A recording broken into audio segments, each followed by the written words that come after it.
Welcome to Let's Get Real Candid Conversations, a series where we explore leadership, purpose, and impact with those who are shaping the future of healthcare and beyond.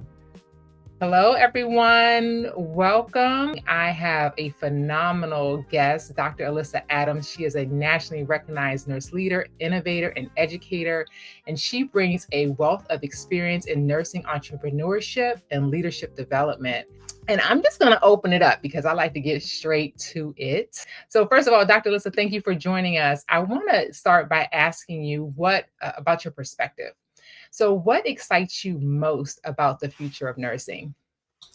Oh my gosh, there's so many things happening, I think, in the field of nursing right now.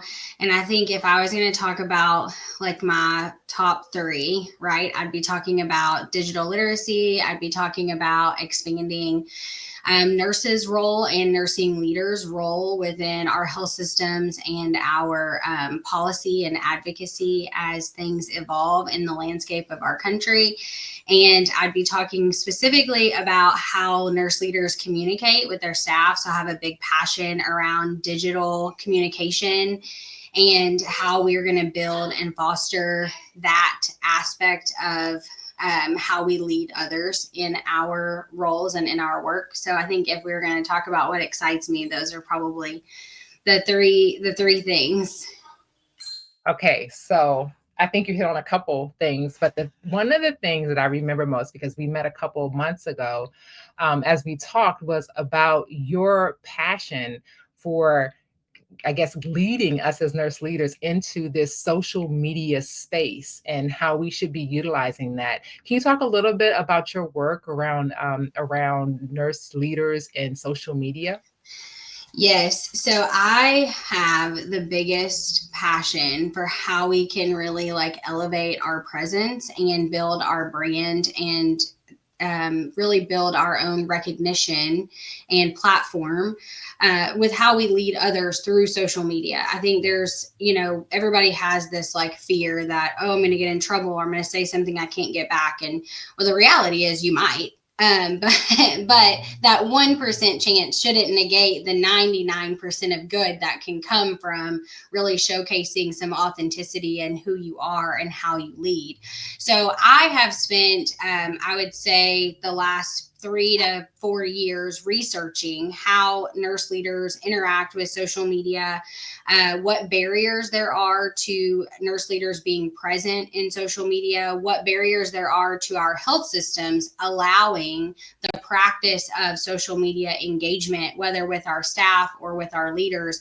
And I've really found that a lot of it is out of fear, right? We don't have policies that necessarily support our engagement. They may not say you can't, but they also don't say that you can. So you don't have or feel that you have that permission to really build presence. However, we do know that our staff and the staff that we're tasked with leading and building influence with need to see you in an authentic light. And it's very hard for them to do that when you have all the obligations that you have within your health system or within your defined role. So it's very hard for them to see that part of you.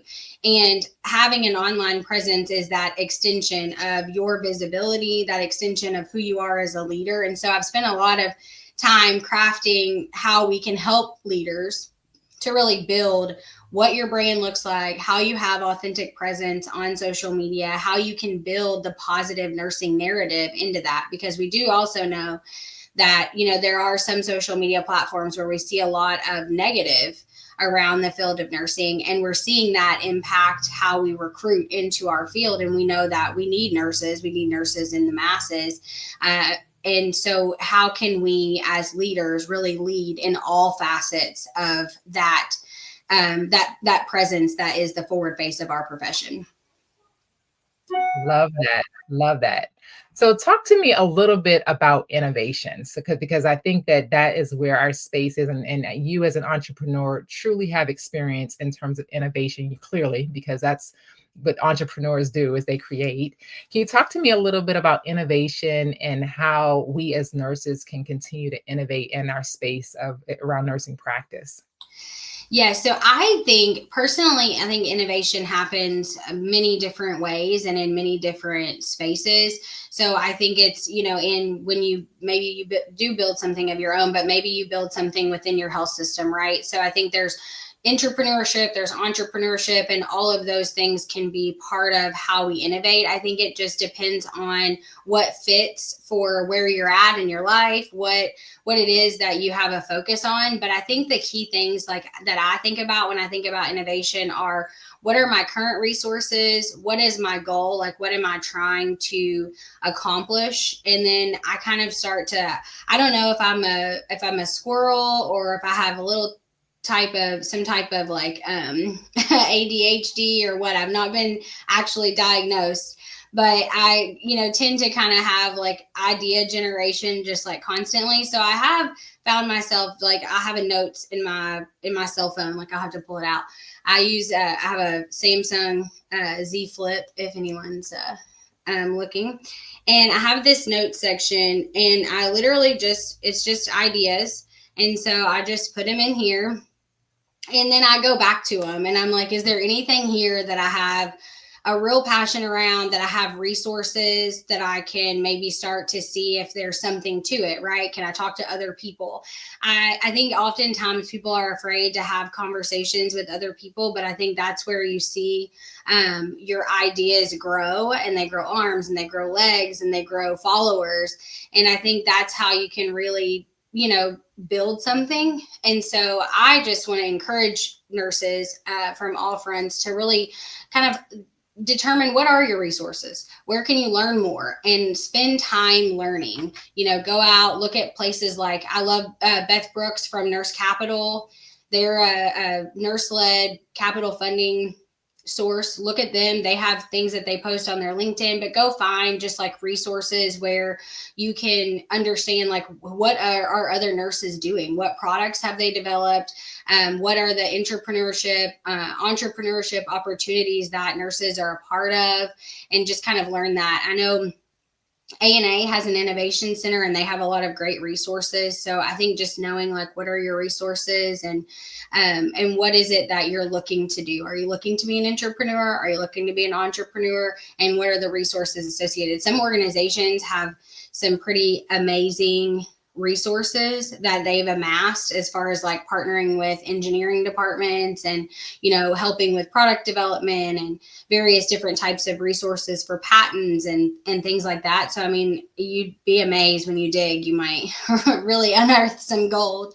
So I always encourage people to just like investigate and try to figure out what your resources are. And if you don't have any where you're at, or you're looking to build something outside of that, I also always encourage nurses to understand how to retain the most of ownership of their own work and products. So I do always encourage, like, make sure that you know who your friends are, who can help at least advise you in some way. So to kind of build that network of trusted advisors, so like when to sign, certain contracts, or things that you just need to have a good pulse check on, when you might need to involve an attorney, or need to separate things, or need to structure an agreement for your own intellectual property and things like that. So just really encouraging people to kind of get some, do some research on your own and understand what those things are as you embark on building anything. Oh my God. You just dropped a bunch of gems in like 5 minutes, if that, 4.5 minutes. So a couple of things: entrepreneurship versus intrapreneurship. So that is that I hadn't heard of that term, but that makes sense in terms of internal and outside the organization.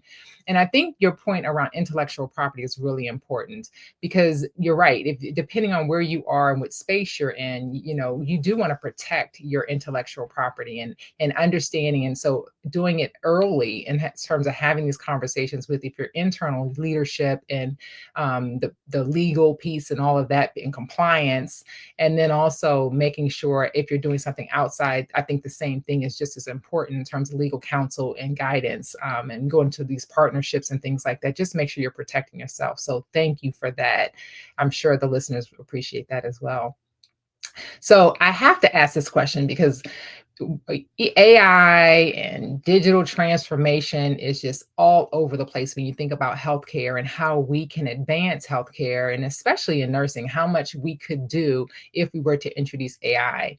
So, how can nurse leaders prepare themselves and their teams for AI? Because it's coming in terms of virtual AI or AI and virtual care. How can we prepare our teams and ourselves for that?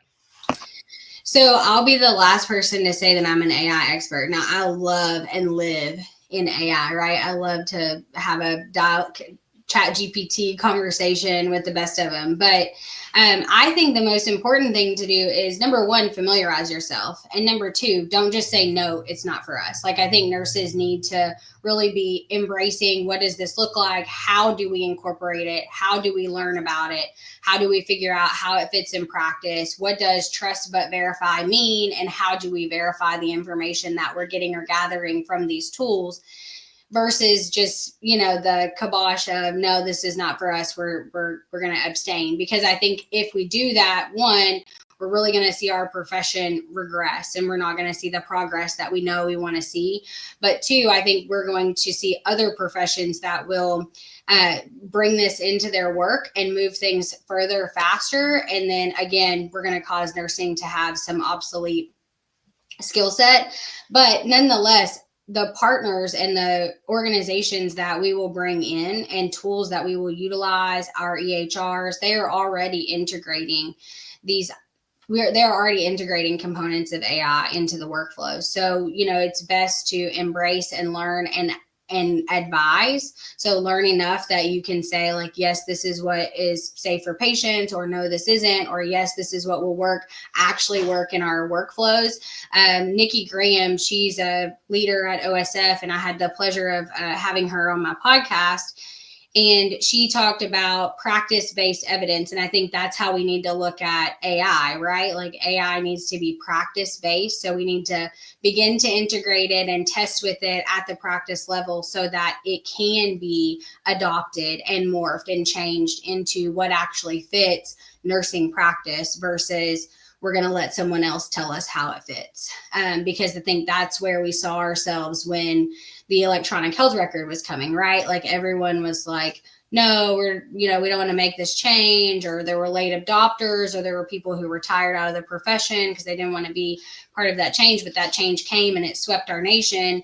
And it's, just second nature now. However, I think that's the same place that we're going to be with AI in practice related settings in the future. And I think there are some great opportunities for AI to reduce the administrative workload on nurses 100%. So I think we just have to really put our best foot forward and try to learn as best we can. So just pull those resources together, have conversations instead of abstaining from the conversation altogether. I often think about being alive in this time. So many changes, so many things that just are, I feel like, unusual. So we just talked about AI. We've also talked about innovation, and we've also talked about social media. So those are like big changes that are happening all at once. And that's a lot for a nurse leader. I'm not asking for any feedback. I'm just making a statement that there's so many changes happening. And to your point, not addressing him or not stepping into it is going to put us behind the eight ball. So we have to like move within this uncomfortable space as leaders and bring others along with us as we're moving through this space. I think we really have to be cognizant that we're in the digital era of nursing leadership, and eventually this will be second nature, right? Like, it won't be an era, right? It'll just be part of our workflow. But I think as we can build more digital literate leaders, we can also, continue to evolve in our leadership journey, and evolve the nursing practice as we do that. But that's really where we are right now, right? Just kind of building our digital literacy tool bag and trying to grow those skills. Agree. So let me ask you this. What about nurses without formal leadership titles? And there's tons of them out there. How can they lead innovation from the bedside? Oh my gosh, I think just being inquisitive, right? Like, asking questions challenging the process. Like, don't just sit idle by because this is the way it's always been done. But I really think, like, you don't have to be abrasive with your questions, right? But just seek to understand, like, why is this the process? Where did this process come from? Because so often we see things are passed down, right? Like, they're just passed down in orientation and nobody knows where it came from. But sometimes it was a process that was born from like an audit or a survey that, oh, we had to start auditing this, and the audit never went away, but it may not need to be done anymore. So just asking those questions and being inquisitive, I think, is the best way to lead innovation and really change in general, right? Especially from the point of care. So I love that. I love that question. Thanks. Thank you.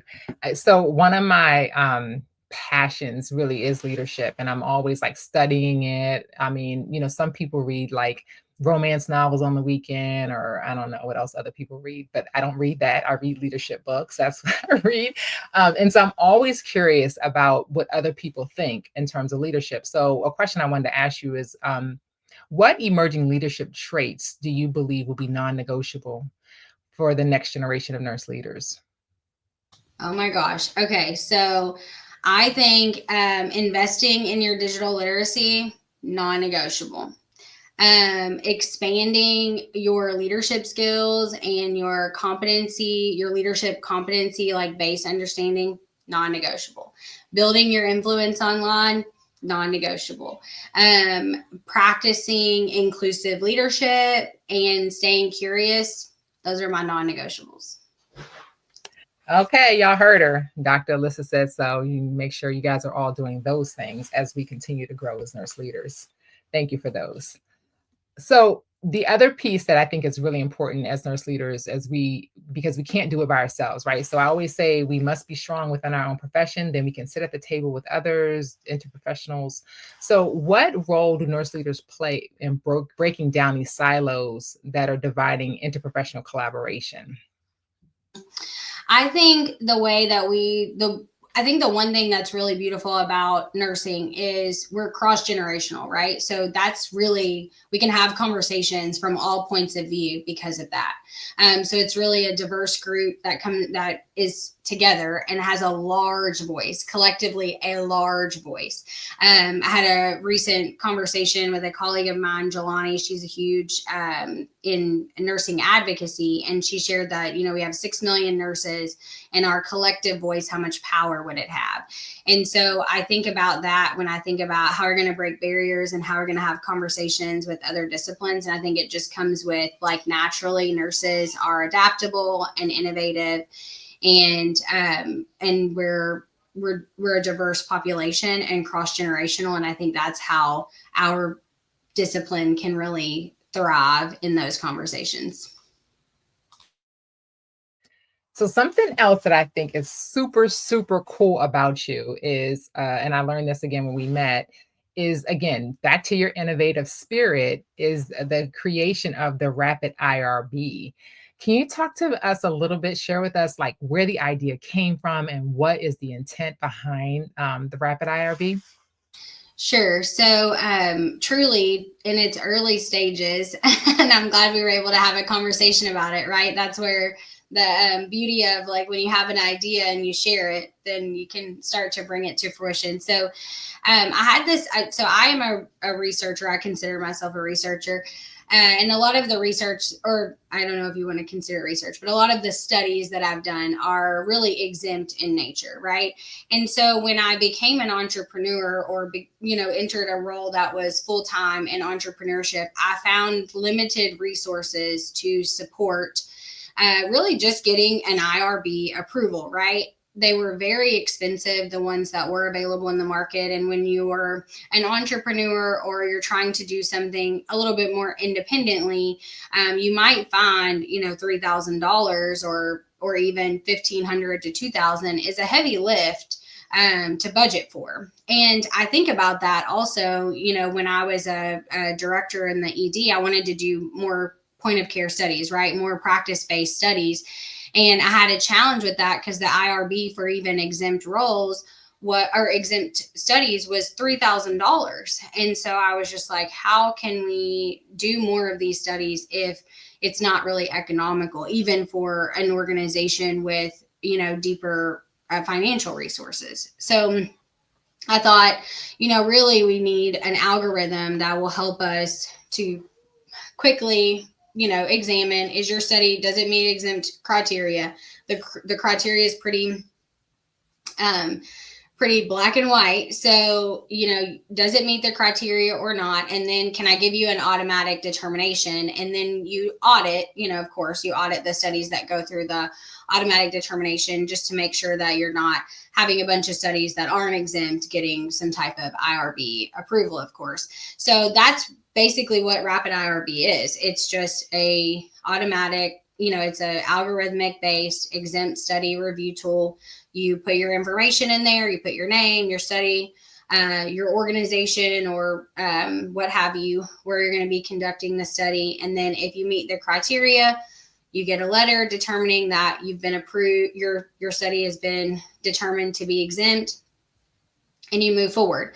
If for some reason that the study was not actually exempt, then, you'd be contacted and recommended for a full IRB review, and then get, the necessary changes and documentation to fit that part of the process. But truly just trying to create a process that, one, helps you get your study started quicker, improves the access to building practice-based evidence, and makes it a little bit more economical. And then also may give nurses the opportunity to retain some of that IP, right? Where you don't necessarily have to credit an organization, especially if you're disseminating a survey on social media or something like that.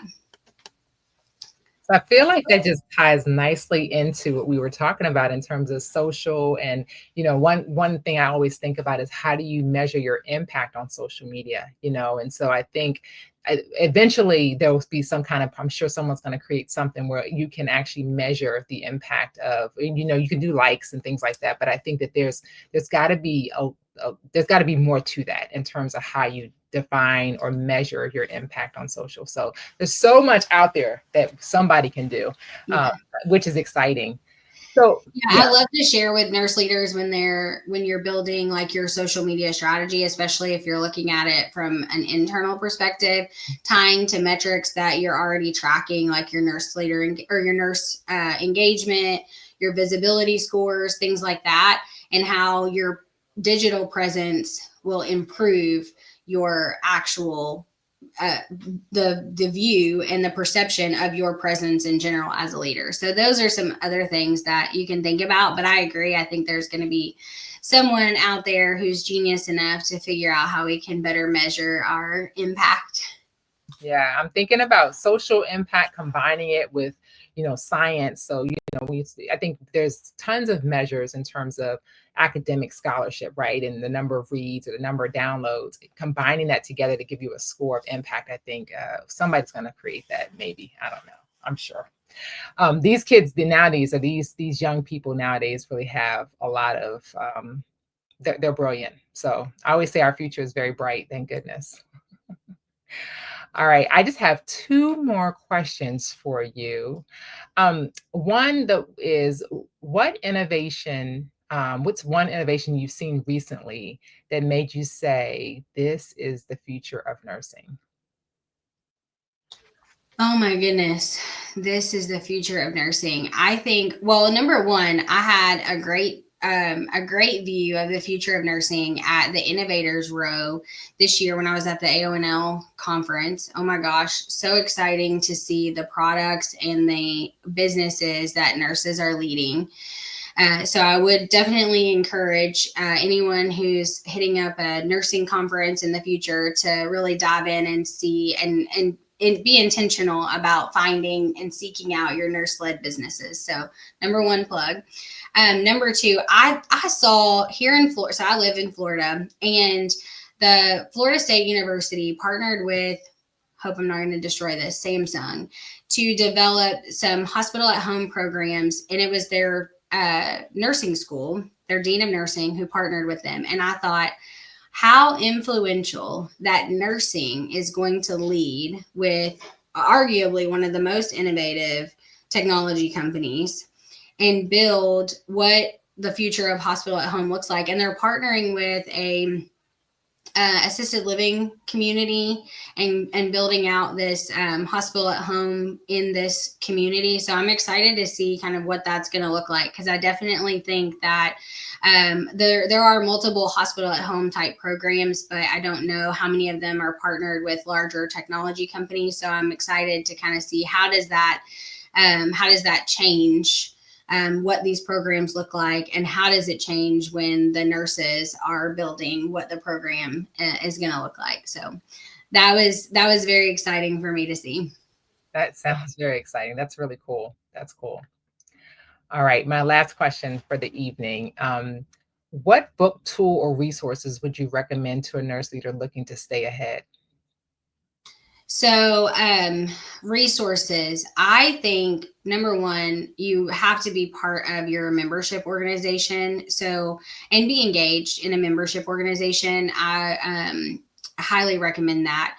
I participated in a fellowship program at AONL. I guess it's been about 4 years ago, that really changed my entire perspective of nursing leadership, changed my entire perspective on what nurses can be, what they can influence, how they can influence, and arguably is the birth of my favorite hashtag, how nurses influence.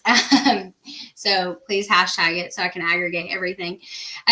But just, I mean, I think seeing and being part of your organization, being engaged, you really do get what you give out of your membership organization. I have a Dr. Crystal Lawson. She's the co-host to the Healthcare Rule Breakers, our podcast. I met her through the program, have networked and been hugely impacted by people through my association. So I think that's one way. A book. I am always reaching out to people to see what are their current reads. My current read is Be the Unicorn, or How to Be the Unicorn. Let me pull up my Audible, and I say read, but really it's Audible. Yeah. Okay. Be the Unicorn by William Vanderbloemen. And it's very interesting, but he surveyed people who had these unicorn traits, and then he talks about like kind of how you've honed those traits. And of course, authentic is of course part of that, but there are so many other traits. There's like 11 or 12 of them total. I'm about halfway through the read my second time. So I think that's my current one I would recommend. And then what was the last part of that question? Do you have any tools? Oh, tools. Man, my tool bag is stacked. Some of my favorite things. Number one, I think my favorite tool is you need to get on social media. If you're not currently on it, you need to make yourself a LinkedIn. You need to just start talking about the things that you love and the things that you have a passion around. Just start there. So that's my biggest tool in my tool bag. So I do love my social media. And I think there's ways that we can do it without feeling so constrained. Of course, you want to have your professional face on, but you can be yourself. So I do advise that. I think the other tool that I really want to advise people on is really understand like what are some resources that can help you. So I always advise, like I always give little pearls. So I'm a big digital communicator. I believe in digital communication when it comes to leadership. And I'm like, you need to augment yourself. You can only be so many places at once. So build things that help you be more places without physically having to be there. So like if you have a new staff member and they're starting on a day when you're taking the day off, like do you have a QR code with a welcome video that you post, or that you schedule an email, like use your scheduled emails, use your scheduled chats, build things that work for you to have you be present when you can't physically be present. So those are my favorite tools, I think. I'm stealing that last one because it reminds me of what my BFF, my nurse BFF, when we first met, she said to me, "Work smart, not hard." That aligns perfectly with her mantra. So yes, be available when not available. yeah, I love it. All right. Well, thank you so much, Dr. Alyssa Adams, for joining us on the Let's Get Real Candid Conversation. If anyone is interested in reaching out to Dr. Alyssa Adams, she is on LinkedIn. I mean, just type her name and she'll pop up. How Nurses Influence. Yes. Come find me. All right, guys. Thank you so much. Everyone have a great evening. Bye.